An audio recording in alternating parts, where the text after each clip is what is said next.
Hey, everybody. Hello. Hello. Rose and I are so excited today. Welcome back to Tarot Visions. And we are absolutely thrilled to sit down with a true icon of the modern esoteric world. She is an author, editor, certified aromatherapist, and a lifelong practitioner of the magical arts. For over 3 decades, her words have shaped the libraries of witches and tarot readers worldwide. Well, you likely know her from legendary Encyclopedia of 5,000 Spells. I personally am a huge fan when she dives into like the unusual things. I especially adore the Wiser Field Guide to the Paranormal, and what I feel was a brilliantly curated and edited by her collection, the Wiser Book of Fantastic. What is it? The Fantastic and Forgotten Tales of the Supernatural, Strange, and Bizarre.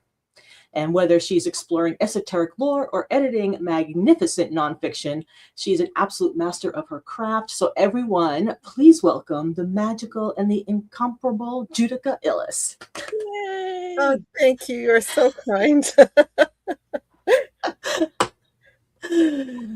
We are absolutely like thrilled and just so excited that you said yes, and then you even offered would do a little special thing for our listeners later. And I love the fact that you're a night person because you are on the East Coast. Yes. It also makes our 8:30 West Coast time well, but they hit those late night people on the East Coast. I love it. I'm so much better at like 11:30 at night than 11:30 in the daytime. I'm so much more, awake and articulate.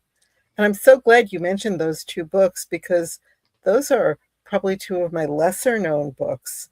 So it just makes me happy to, you know, Yeah, and I think Field Guide to the Paranormal was like the first book of yours that I had and I read. Because I had that before 5,000 Spells. Mhm. that that's probably my least best-selling book. I mean, least selling book, however you want to say that, which I always find funny because I think it's got some of my best writing in it. It it's written under an alias, Judith Joyce, which are, it's variations of my name, um, as we maybe we'll discuss later. But it's a witch's guide to the paranormal, Yeah, and I yeah, because those are often very very split worlds. You've got the world of the paranormal, and then you've got that witchcraft magic spell world. And Mhm. there's a big chasm between it, and I wish there wasn't. right. I agree. Yeah, yeah. I see so much potential for so much bridging between the two Yeah, worlds and overlapping. Yeah, it's definitely something that one of those liminal spaces that I wish was smaller. Yeah. I think the chasm isn't really on the witchcraft side. I think I think there is this desire on the parts of some for acknowledgement by science. Mhm. Therefore, you have to reject the esoteric. But we're a big world. We're all playing together. It's Mhm. not, Right. you know. Yeah. Yeah. Playing and imagination is what it's vital to what we do. Yeah, of What we do course. as witches, what we do as divination practitioners. You have to be able to play and explore and be open, right? Be And creative. accept your own experiences. Yeah. You have an experience and not to say later, oh, just to dismiss it as, I don't, did that really happen? Did that really, people talk themselves out of They things. do, because again, you don't wanna be the, "Well, I don't wanna be labeled the weird one." Why not? Embrace it. We all have our own version of it, right? Well, I Yeah. kind of am the weird one in my family, Same. very openly. And I mean, I get email from people who tell me, oh, these sad, sad stories. They demonstrated psychic skills as a child. They dreamt grandma was dying and she did die the next day or something. Yeah. And, family members beat that out of them or were very cruel to them. And now they'd like to get that skill back. And I didn't have that. I come from a very tolerant, God bless you. I come from a very tolerant family. No one ever beat me for it. No one really mocked me for it. Little eye rolling. and maybe an acceptance that I was the weird one. But, that's not a terrible thing to be. No, it isn't. But people need to remember to embrace that stuff because it Right. makes us unique. Yeah, absolutely. What do you feel is maybe like that very first spark or the earliest memory that you have or an encounter that made you realize that you spoke this amazing language of magic and tarot? And Oh, always though, always.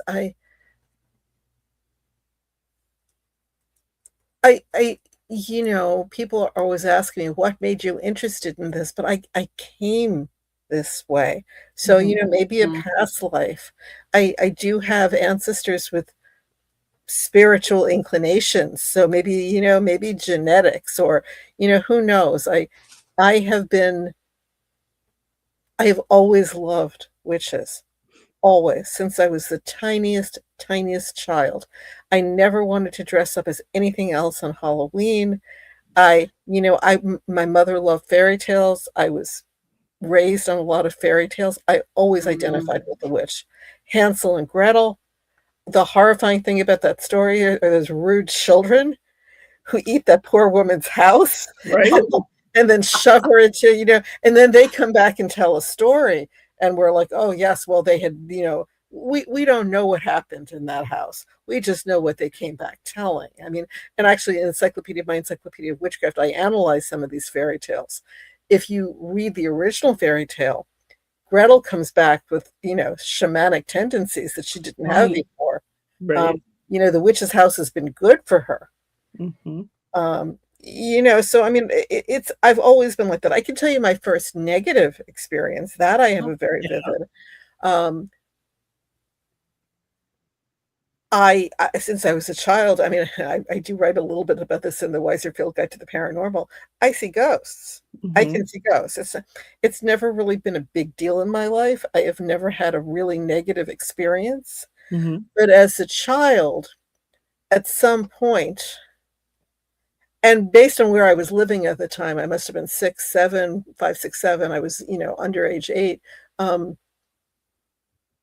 I realized that I was seeing things that other people weren't. And I found that very disturbing. Not the ghosts themselves. Right. But why am I seeing something and you're not? You're not. Yeah. Right? That concerned me. That, Mhm. And somebody told me that was a sign of mental health. And maybe it is. That you were concerned that other people couldn't see what you see? Yeah. Well, That I was self-aware enough to realize that at some point that I was having these experiences and seeing things, and I was in a room with people and they weren't seeing the same thing. And that I did find very disconcerting. Right. Sure. And I learned to just sort of be discreet about it. Right. And I think it's amazing how there's like that, maybe it's a bit of a survival instinct that even as that young, we realize that, oh, okay, I need to not be talking about this too much, or being careful about who I talk to it with. Yeah, and, absolutely. Yeah. And I've always been pretty discreet, until I got published. And I mean, this may be a little bit of a funny story. A lot of metaphysical authors do not use their legal names. And a lot of people are very good at, they use names that look like legal names. And so you don't realize those are not their legal names, but they are not their legal names. I didn't think anybody was ever going to buy my books. So it didn't occur to me that for privacy, you might want to, right? A different, just, and sort of, so I kind of outed myself out of that broom closet. Accidentally, but it's good. I find that it was good. There was that time on Facebook when everybody was doxing everybody else. Yeah. You can't blackmail me. It is my real name. Yeah, you're out there already, right? Right. Yeah. One thing that I enjoy, because you're talking about you being on the East Coast, is that I'm a Long Island girl. That's where I was born and raised. Right. And I was living in Queens at this time. Yeah. See, and that's so much of my family, is from Queens. And I know, and I don't mean to leave you out of this part, Rose. Okay. And you might be able to understand for you, but I mean, somebody's living in the middle of the country. So Queens is a borough of New York City, and it is on the same island as Long Island, which is just outside New York City. Yes. Yeah. So we were very close together, not knowing. Yeah. Yeah. And I know that, for me, the amount of the mixing of cultures in that area was huge for my development and everything. Yeah, me and I'm too. wondering if there's things that you can think about with those type of influences, how that might have influenced your magical path and your relationship to that aspect of yourself. I don't know if that's so much my magical path as my whole life. I mean, I am the first person in my lineage to be born in the US. My parents had, and my sister, I mean, I have one sister and we were born in different countries, different continents. Wow. So my parents arrived in the United States December 1957. I was born in 1960. So I mean, we were surrounded by people from all over the world. Mm-hmm. For people who are not familiar with Queens, there's actually a great Anthony Bourdain episode where he talks about Queens. Queens is believed to be among the most, if not the most diverse places on earth. People are there from all over the world. And it really did give me a sense of being beyond my own family. I mean, it's a reflection of my family because I have family from all over. Mm-hmm. It's a little bit about being a citizen of the world and not being afraid of other people or other cultures and, other languages. I'm not afraid to sit at a table with people speaking a different language, even if they are talking about me, which they probably aren't. But, I have a comfort with that, which I think is reflected in my work. I always try to represent people because I sometimes read books.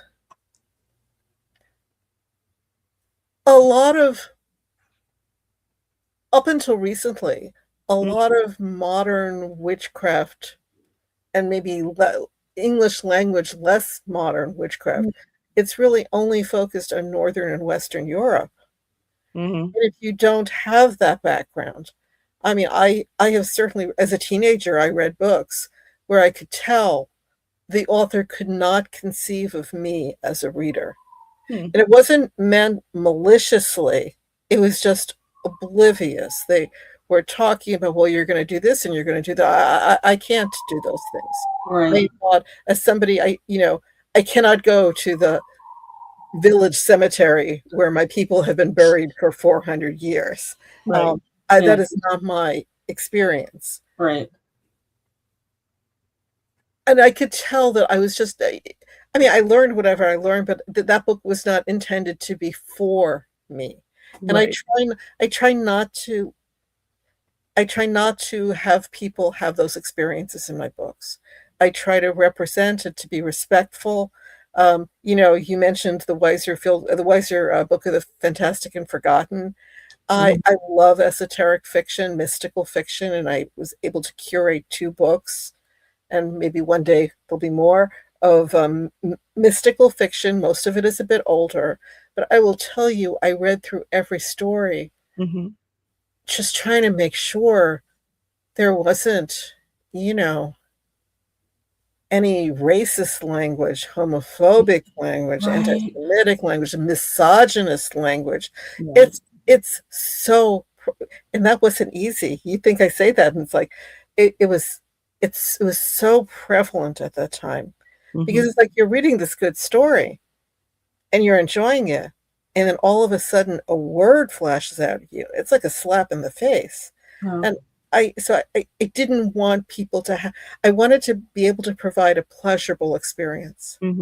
You can certainly find those stories are so easy to find. You can find those on your own. But if I'm curating it, I'm going to take you on a I am taking you on a tour where you're not going to feel that. I'd like to hope that you will not feel that pang in your heart, that this is what the author thinks about my people or my gender or my. Right. Yeah. Yeah. Well, with that in mind, because again, you've written these definitive works of the Encyclopedia of Witchcraft and, of course, Witches and Companions, and you did an incredible amount of research with it. What keeps your creativity well full, and how do you maintain the discipline to channel that and then also bring in all of this esoteric lore and make it still accessible to everyone? That's something I love about that book. It is super accessible. So how do you manage? Well, the discipline, I mean, Saturn is the ruler of my chart. I don't have a choice. Okay. I would maybe like to be a little less disciplined, but I wasn't given that option. I Mhm. love research. The research is it's sacred. It's like sacred archaeology. You start Mhm. digging and you Mhm. go down these rabbit holes and you find things, and it's so interesting, and you develop relationships. And when I was writing Mystic Saints and Sages, very, very, very good friend, the late Carol Murray, and I told her what I was doing. Yeah, that book. That's And she awesome. said, "Oh, you're gonna make a lot of great new friends." And I did. Mhm. So that's very exciting. The writing is work. I think it's Dorothy Parker who said, "I hate writing. I love having written." And Yes. that is me. Um, the writing is work, the research is love. Yeah. And I try to do it right. If you're going to do Encyclopedia of Witchcraft, so many places around the world have these great witchcraft cultures. Mhm. So once you're calling something, and it's a publisher's decision, once you're calling it an encyclopedia, you can't just it can't just be, well, Judica's favorite witch stories, or witchcraft from New Jersey. It's you have to be respectful Yeah. towards all these witchcraft traditions as much as you can. I mean, there's so much information, you could do a second volume easily. Right. And what Rose was saying is like the accessibility, because I mean, someone would pick up, and I don't have another hand to pick up 5,000 spells. But that that could be intimidating, Right? but as soon as you open it, it welcomes you in, Mhm. right? Because there is a lot of information. It's presented in this beautiful way that you can read certain sections straight through. You can just go flip through and use it for reference. But Judica, These it's are just topics I love. I love yeah, these topics. Right. Um, and it I would shows. like to share that love. I every day I hear someone say something, they use the term witch as a pejorative. And Mm. I feel, I mean, I'm insulted, but also I feel bad for them because there's so much beauty that they are not seeing. They're Right? only seeing the negative. I mean, imagine like a child who is only given food they hate to eat, and Yeah. you don't know how Yeah, delicious food can be. Mhm. right. Witchcraft is delicious, and that's why it survived. I mean, I think witchcraft is the earliest human. I mean, I don't know if you could call it religion, but this primal behavior, we are all wired for it. This is Mhm. going back, not 200 years or 2,000 years, 20,000 years. Right. This is what we're wired to do. And to just reject it is really to cut us off from our roots. Mhm. And I mean, there's joy and pleasure and power and autonomy. Right? And why would you? I mean, angry people do angry things, but Right, that's of true. course. But that's That's true true. of every. I mean, I mean, look at the world. I Yeah. mean, angry people do. I mean, every couple of years there's a pharmacist who is greedy and is Right. not putting the full dosage of medication in the medicine, Yeah. Right. and people die. But Right. no one is going, "Oh, those pharmacists! They should, burn the pharmacists." Right? There are. You're going to find negative people. You're going to find toxic people everywhere. Yes, it's true. It's not That's not about witchcraft. That's just human nature. It's human nature. Yeah. I was just going to say, based on the little comment you made, I'm ready for the Judika's favorite witchcraft stories and Judika's favorite New Jersey witchcraft stories. I'm a Jersey girl at heart. So there you go. But there's a lot of weird New Jersey. There's a lot of magic in New Jersey. There is. Yeah. And I would love to get it from your perspective. However, I know you write your own materials, but you also are an amazing curator and editor for so many people, and Wiser Books specifically. Does stepping into that editorial shoes feed your personal magical practice differently than writing your own stuff, or does it have the similar feel? No, because I have to, I mean, I consider myself like a book midwife. Mm-hmm. Like, you have a book inside you, like a baby. You know, they are babies. And I help birth these books in a safe and healthy way, I hope. That's a different love. I love books. I am a person with a lot of love. And I love books. And it makes me very happy to help bring more good esoteric books into the world, and to help authors craft them. Because as an author,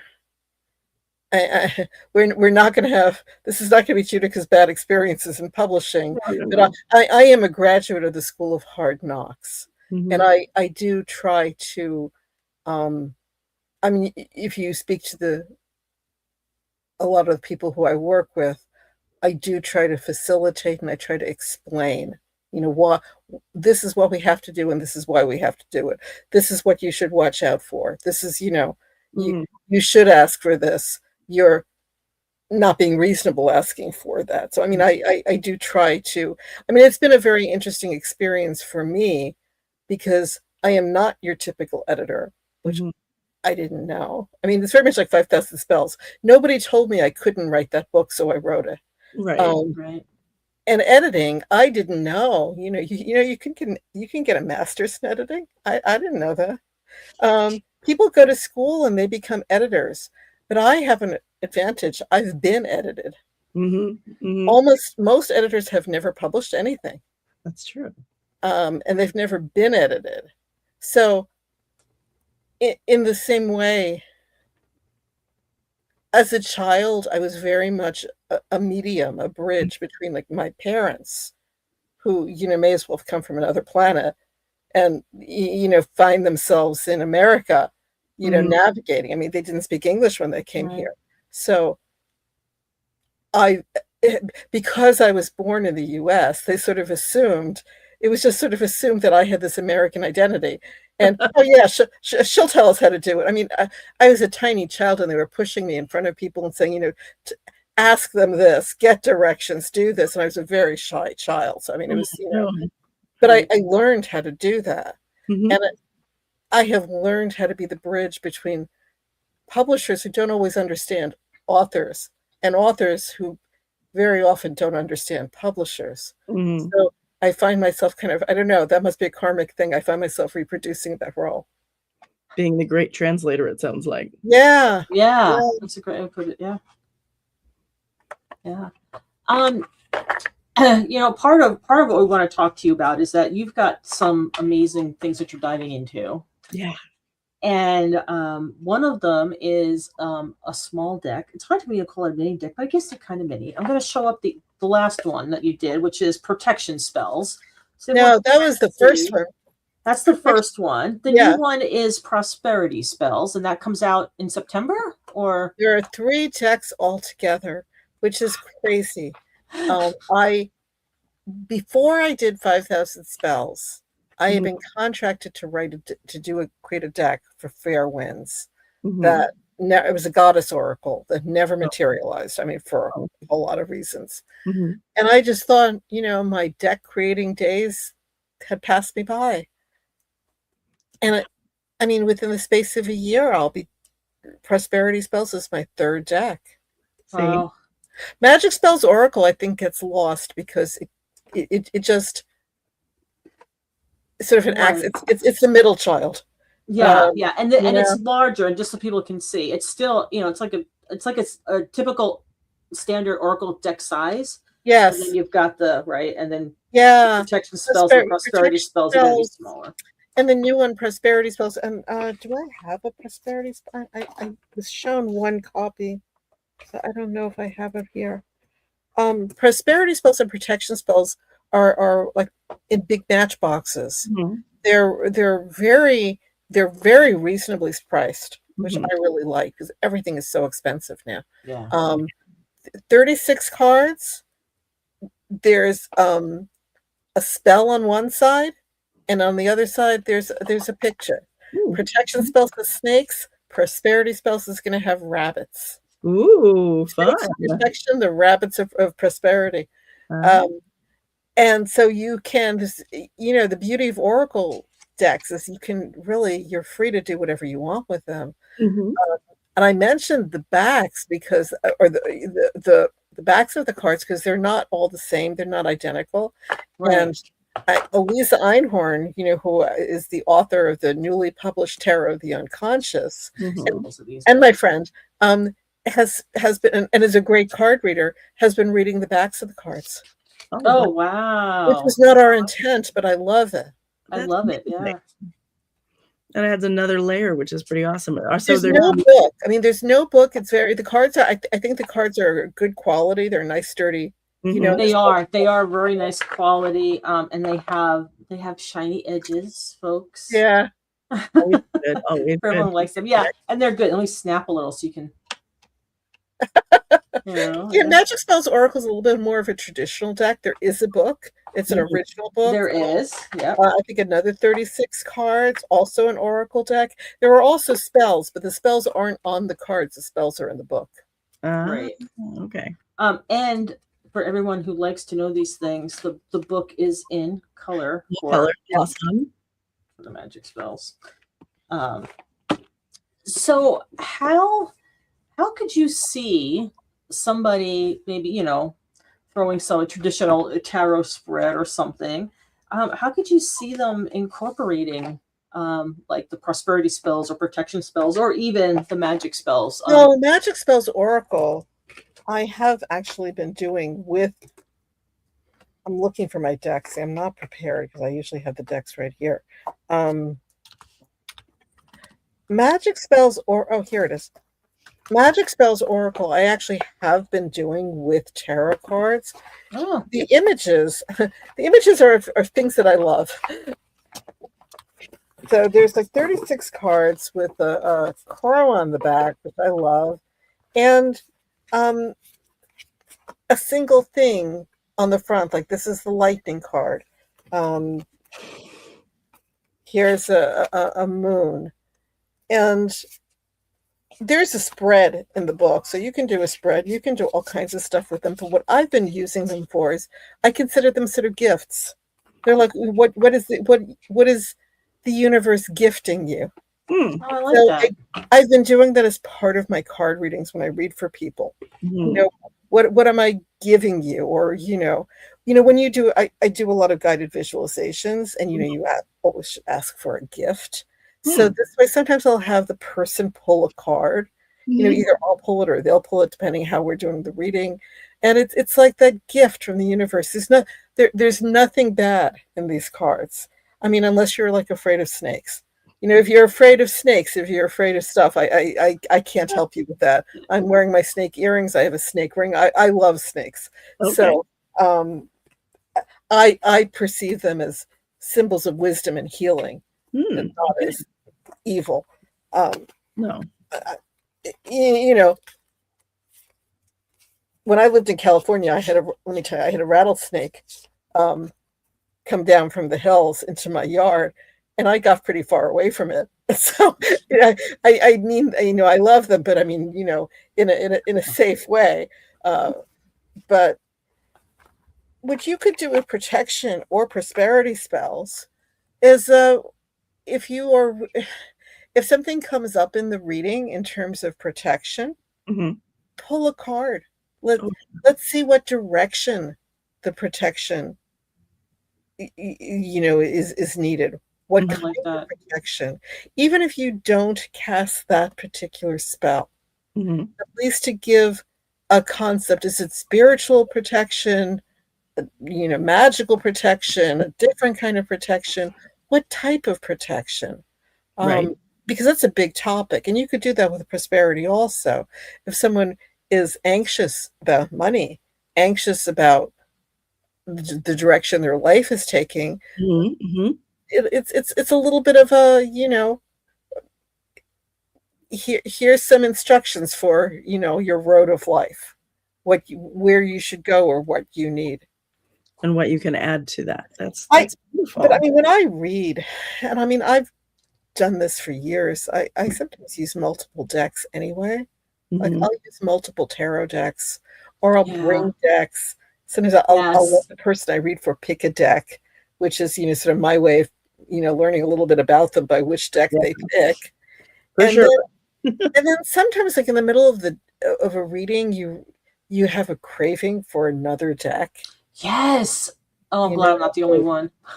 Right? So, yeah, so, I mean, I just pull it out, and so I've been using these the same way. Yeah, I think it's just a fabulous way of being creative and not being staying within the lines, right? We're not in the lines type of people No. in general. And No, I'm not in it the just adds no, so but I much mean, more to our readings. I'm also not a sensational person. Like, I'm a pretty calm person. Like, if you're having an emergency, I am not a bad person to be on that, shipwrecked on the island with. I stay pretty calm. Yeah. And these cards they're calm also. There's no, oh my God, doom. Oh my God, you're doomed and something's going to happen. These cards are always meant to help us. I Yeah. think Right. tarot cards also. So even if it's a reading that the cards might be a little bit frightening or upsetting, it's not to frighten you.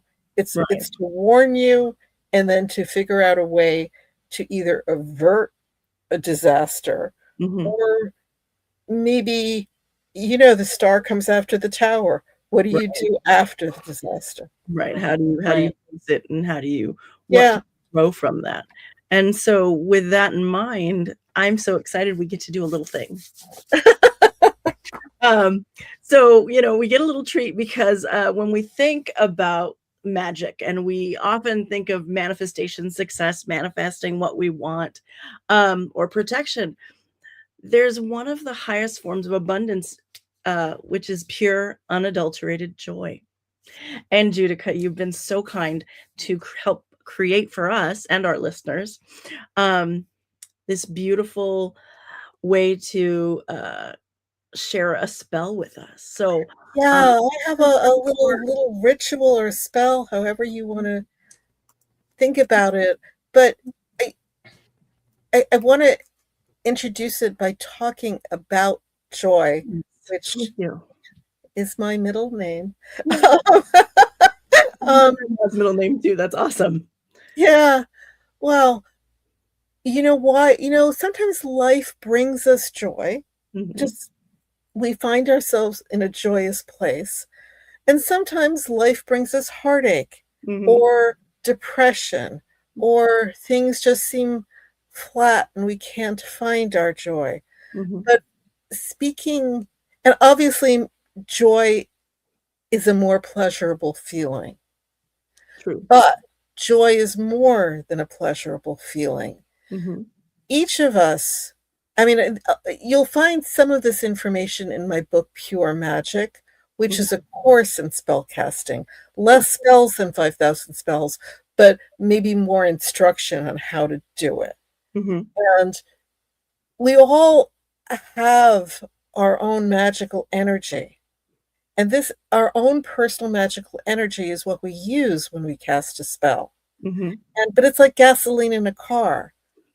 If you're doing a lot of spell casting, or you're using difficult spell casting, or if just life is hard, you might not realize you're using your magical energy. Mhm. It depletes, and it's got to be refilled, in the same way that if you've taken a long trip in your car, at some point you have to buy gas, or the car's not going to go. And Right. that's the same with us. So there are, how do you replenish it? Well, there's all kinds of ways. I'm not going to go into all of them. No. That's, amulets and talismans and being in sacred spaces. All these things will help empower you and lift your energy, but also fun. You know, Fun is, especially as adults, we're taught that it's trivial, but Hmm. it's not. Fun raises your magical energy, and joy raises your magical energy. Why do you feel so good? Because you feel that energy. You feel empowered. You feel like you can do something. You can get out of bed. You can dance. You can, you Hmm. you can face the world. That's your magical energy. So sometimes we have to fill up that gas tank, Hmm. and life isn't helping. So you have to do it for yourself. Right. So, joy. If you feel your magical energy is low, Hmm. or if you just want to feel joy, you, I like euphoria, but I mean, I don't need euphoria from an external source. I just want to be so happy I'm euphoric. Yeah. Right. Go to a quiet place. Okay. And depending on your life, that just might mean locking yourself into the bathroom in the middle of the night. Everybody can cast a spell. So if you've got, I don't know, 6 kids and 4 dogs running around the house, you may have to lock yourself into your bathroom. That's Mm. or maybe you have a beautiful space. Whatever you have will work. And just try to make yourself very still, clear your mind, try to relax if you can, and then think of something that energizes you in a happy way. Hmm. Now, this might be, I mean, for me, I was a disc jockey. Um, for me, it's songs. I have songs that when I'm dragging, you Oh, know, think about the song that all of a sudden you're driving along to, and all of a sudden you realize you're driving faster than you wanted to. yes. It's unknowing. You didn't mean to do it, but it's like you were energized. It might be a song. It might be a scene from a movie. It might be a painting. I find that it's often works of art, but it could be a fragrance. It Mm. could be a flower. It could be I avoid memories because memories sometimes get bittersweet. They can take Mhm. you in strange directions. And even though people might bring you joy, that's a lot of responsibility to put on them, It says is. someone who was given the name Joy. Um, Yeah. so, my parents did that on purpose. Um, don't depend, you want to find this within yourself. Mhm. What is the thing that when you put it on, you can forget about everything else? And if it's a song, maybe listen to it. But if it's something, if it's a painting, maybe look at it if you can. Like copy it off the internet so you can look at it whenever. If it's a fragrance, even if it's an empty bottle that you can just like smell, or call it up in your memory. Close your eyes and just call it up and Mm. feel it. And you want to feel that joy. And if you're not feeling it, well, maybe try it again another time. Maybe there's something that is blocking you. Yeah. I don't know, the neighbors are being loud and you can't really focus. Or maybe it's the wrong thing. Mm. Maybe you want to play around a little bit, and maybe it shifts. Maybe sometimes it's this painting, but other times, carpets, especially, oriental carpets, Mhm. Persian carpets, if you can really mandalas, you can get lost in the design.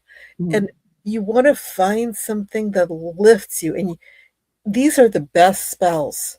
This and the cleansing spells, because you can feel it. Like you can cast a love spell, a money spell, or whatever protection spell, and you won't know if it worked maybe for a while. Mhm. But a cleansing spell, you should feel cleaner.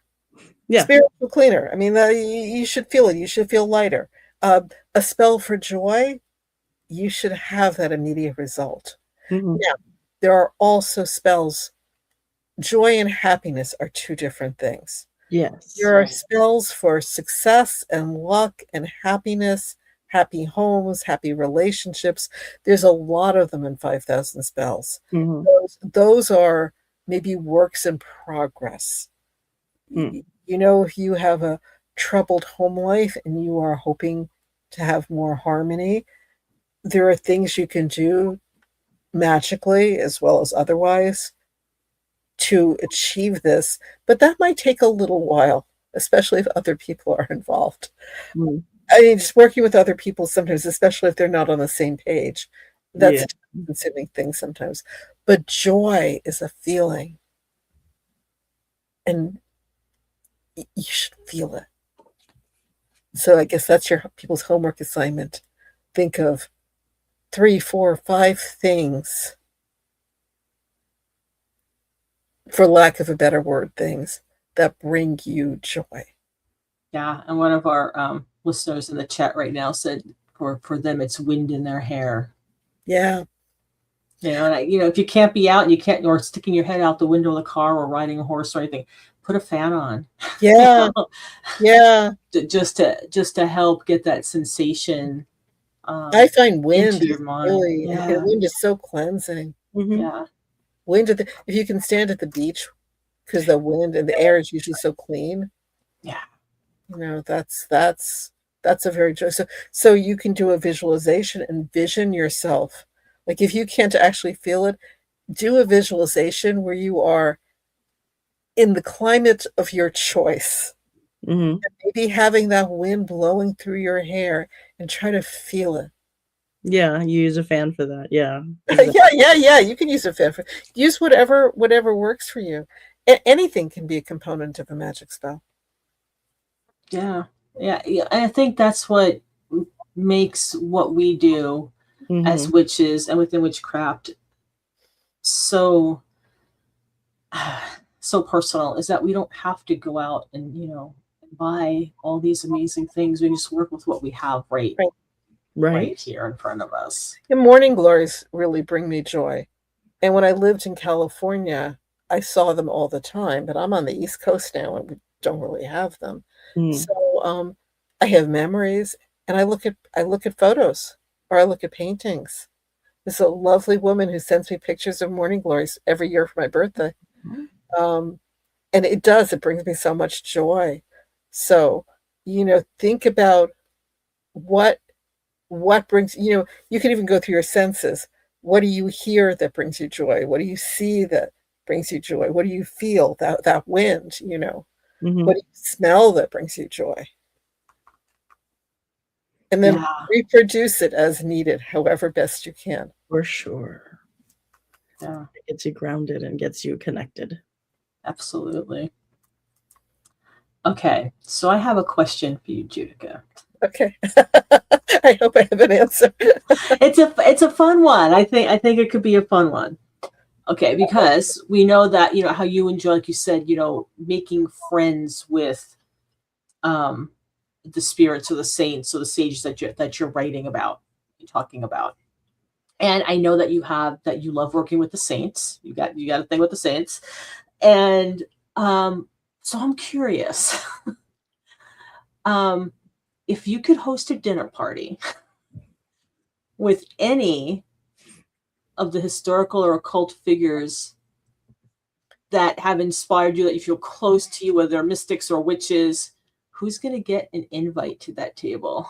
Oh man, I mean, Marie Laveau and Helena Blavatsky, the artist Valley Myers. I love her so much. Oh, yeah. Oh, if you haven't seen no, my I book, haven't. which is a compendium, I have various art witches, and you could, yeah, you can look them up. You can see Valley Myers. I remember from my childhood, she was in New York City, and she's just an Australian artist. She was amazing. Moina Mathers. Look, I mean, having all these women, I think I need to have them. Yeah, it's gonna be.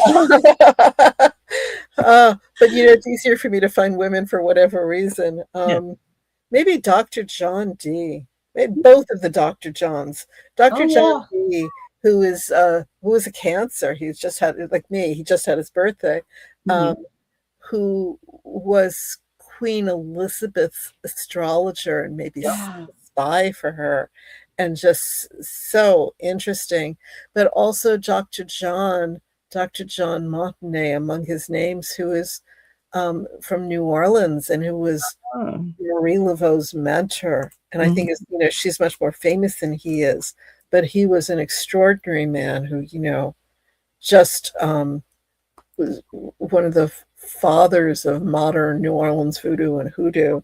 And I definitely would have him. Uh, Mary Ellen Pleasant Ooh. was, Oh. yeah, the mother of civil rights in Mhm. San Francisco, but also, she claimed her mother was a voodoo priestess who had come from Haiti, and she studied with Marie Laveau. Wow. Yeah, I mean, oh, I have a Pascal Beverly Randolph. Oh. Okay.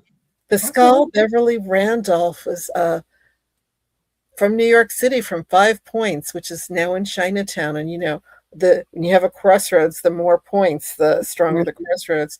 He's extraordinary, Pascal Beverly Randolph. Both Blavatsky and Crowley really learned a lot from him. Mhm. He's such an interesting man. I write about him in Encyclopedia of Witchcraft. I write about him in Witches a Compendium.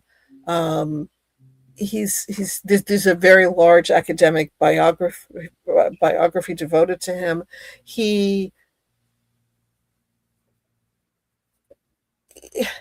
he was a Rosicrucian. He often published as the Rosicrucian.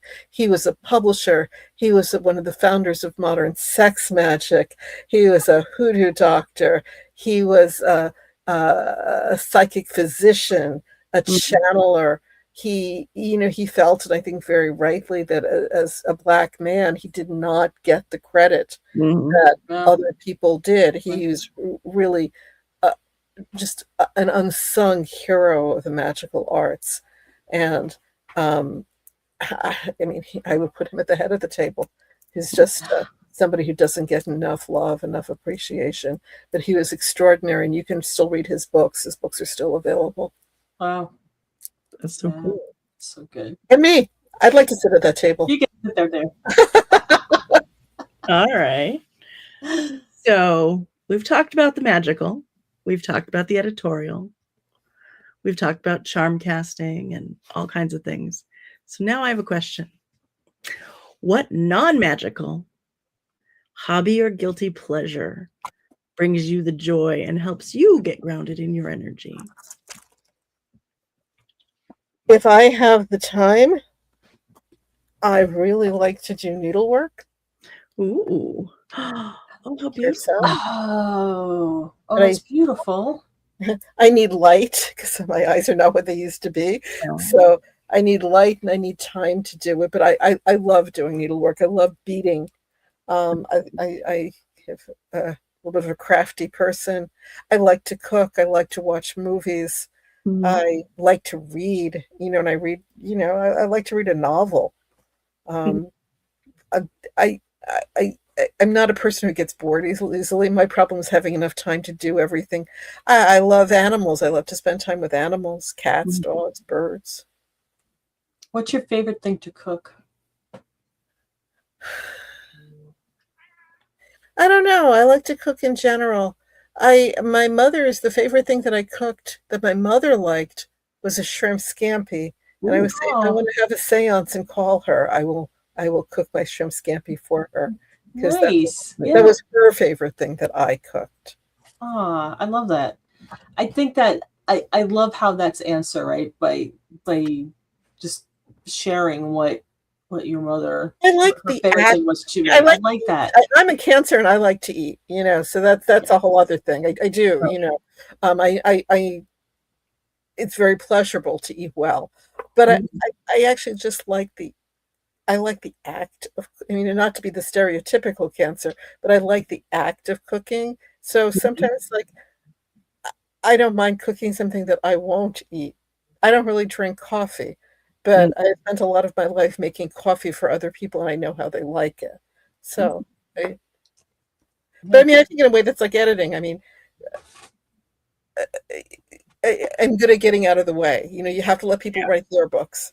I Right. have my books, and I can help you write your book, but this is your book, and I can get out of the way.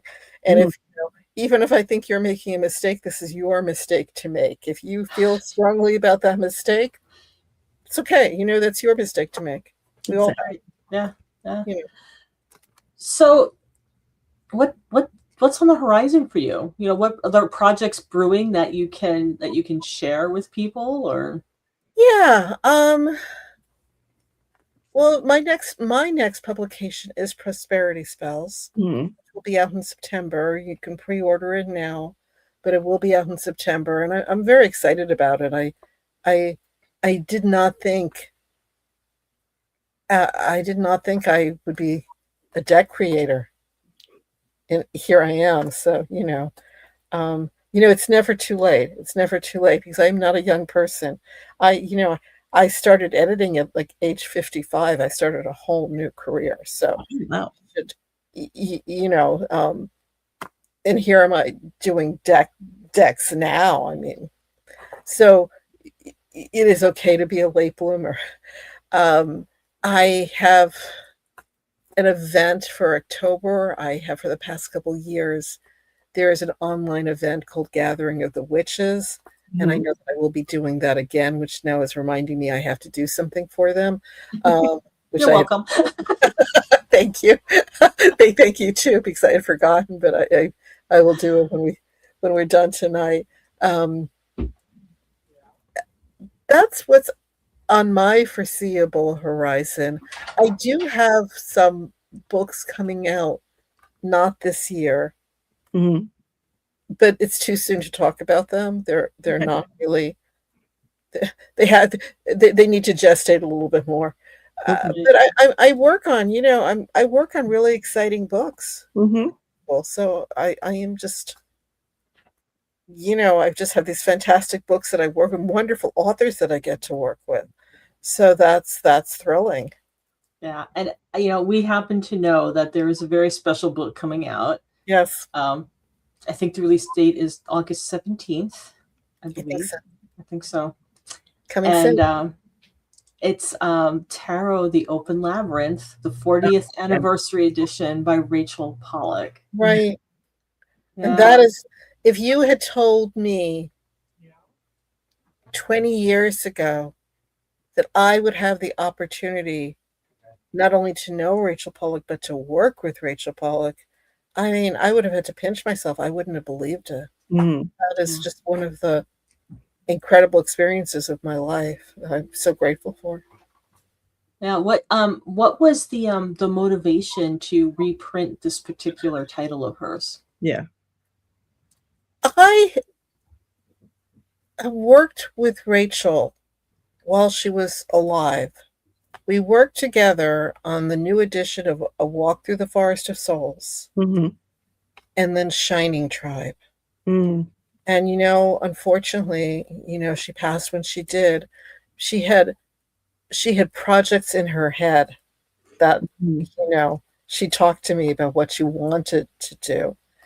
But since her passing, I've been working with her widow and her the estate with Zoe Madoff. Mhm. It's just also wonderful and is really dedicated to preserving Rachel's work and making sure it's not forgotten.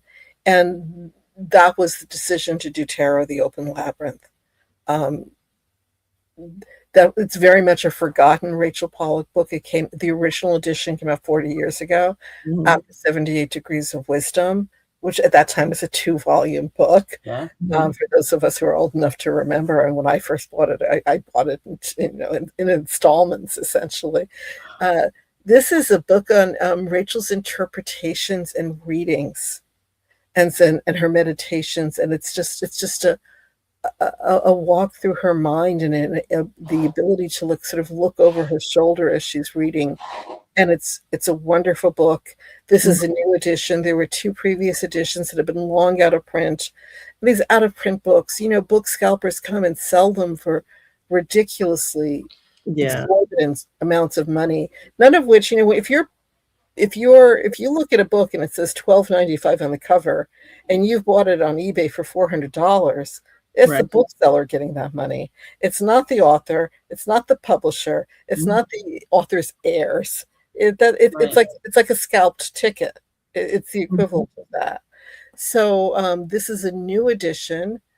Zoe wrote the foreword for it, which is just a beautiful foreword, talking about Rachel and her life with Rachel. And then there's this beautiful appreciation from Matt Oren, who goes a little bit to the history of the book. And then there's the book itself. And I'm very grateful to be able to help to bring this back to the world. That's so exciting. Yeah, it's a great book. It's very readable too. It's a very accessible and readable book. Rachel was such a wonderful author. And Zoe and I are talking about the next book. So, which I'm not at liberty yet to say which one, but it's a good one. Is there anything else that you'd like to talk about, whether it's how you're feeling about the state of witchcraft currently, or what I call a dial a spell, right? If you're going to use AI to write your spells, which I'm not completely against, because if someone's really stuck and they really want to have the rhyming couplets in a spell and they're not able to do it, I can see getting a little grammatical lift from it. If you look at 5,000 spells, and I mean continuing today, anything you can think of can be used in a spell. If it exists, it can be used in a spell. There are spells using beer. There are spells using coffee. The techno witches, you can use a laptop. You can, use emojis. So it is unrealistic to think that there will be people who won't use AI in a spell. Yeah. If you can use a fan, you can use an air conditioner, you can use, a folding fan. I mean, it's literally, there is nothing that cannot be used in a spell. Or you can use nothing. You can just use your mind. You can just use your magical energy in your mind or your words. So I will say, in my heart, I am still maybe 15 years old. I have a youthful heart and an enthusiastic spirit. But I just turned 66. So I have seen, just like last week, I have seen a lot. And I do miss when I was, as a child, I was just enthralled by witchcraft, but I was a child. I was dependent on other people. My sister brought home books and tarot cards, or I turned on the TV and I saw Bewitched. But by the time I was a teenager, I started going out to stores and botanicas and reading books. And I mean, I was very lucky. I was either in New York or right outside New York. I know the botanicas of Hackensack, New Jersey. At that time, there were a lot of them. And I went into every single one, and I had no money. I was just a kid, and people were so kind to me. I would stand there for hours and just look, go over the shelves and just pore over the shelves for hours. And people were very kind. There was no internet then. There were very few of us. But if you had magical interests and other people had magical interests, even if you didn't have the same magical interests, there was a sense of us being a community. I remember going into Herman Slater's The Magical Child. I see a lot of people saying very nasty things about Herman. He was so kind to me, and I hear it from other people also. I miss that. What I see now is a lot of competitiveness, a lot of cutthroatness, a lot of backstabbing, a lot of gossip, a lot of witch wars. It doesn't serve us. I would like to see some more kindness. Even if someone doesn't do the same kind of witchcraft that you do, even if they're reading cards differently, even if maybe you don't agree. I'm not talking about terrible people who do terrible things, but if someone is just a little bit different, well, people are different. And maybe you can't support everybody, but you don't have to be mean to everybody. It doesn't make you look good to be mean to everybody publicly. So. No, it doesn't. Yeah. It does not. Absolutely does not. Well, Rose, is there anything else that you want to extract out of our guest while she's while we have her here? Thank you for having me. I'll come back anytime. Thank you for having me. Thank you for sharing all this, and we can't wait. You have to come back and talk about all the stories that you like. Yeah, right? that's what I'm going to extract from you is when you're ready, we're here to talk about New Jersey spells. Okay, well now I'm going to actually have to come up with some. Well, it's a lot of practitioners from New Jersey, Huh? It's a lot of practitioners from New Jersey. So we'll have to take another visit down that road with you. It's a very interesting thing because I spent a lot of my life trying to get out of New Jersey. Right.